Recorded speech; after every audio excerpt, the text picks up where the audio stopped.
सिलात for business solution company के CEO Faizal हरबी की जानिब से अपने स्टाफ के एजाज़ में सालाना फैमिली इफ्तार डिनर का खुसूसी एहतमाम किया गया। ब्यूरो चीफ रियाज एजाज अहमद ताहिर अवान की खुसूसी रिपोर्ट।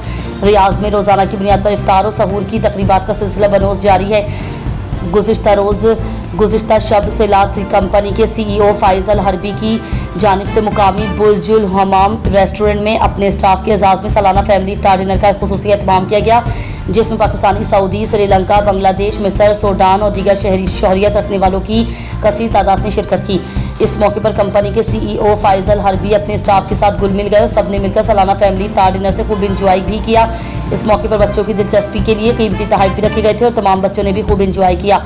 इस यादगार फैमिली इफ्तार डिनर के बाद नमाज इशा इख्तिताम हुआ। ये भी इस साल और माह रमज़ान मुबारक की एक यादगार शाम के तौर पर तमाम स्टाफ मेंबर्स और उनकी फैमिली याद रखेंगे।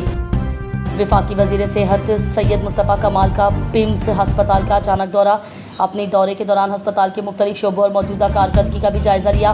ब्यूरो चीफ एजाज अहमद ताहिर अवान की खुसूसी रिपोर्ट। वफाकी वज़ीर सेहत सैयद मुस्तफ़ा कमाल ने अपना ओहदा संभालने के बाद पहली बार गुज़िश्ता रोज़ अचानक पिम्स हस्पताल का अचानक दौरा किया और मौजूदा तिब्बी सहूलियात दरपेश चैलेंजेस और मुस्तकबिल के मंसूबों पर ब्रीफिंग भी दी और मरीजों की तकालीफ को कम करने और ईमानदारी से डॉक्टरों की शोबा तिब्बी में दी जाने वाली खिदमात की फराहमी की ज़रूरत और यकीन दहानी पर भी जोर दिया।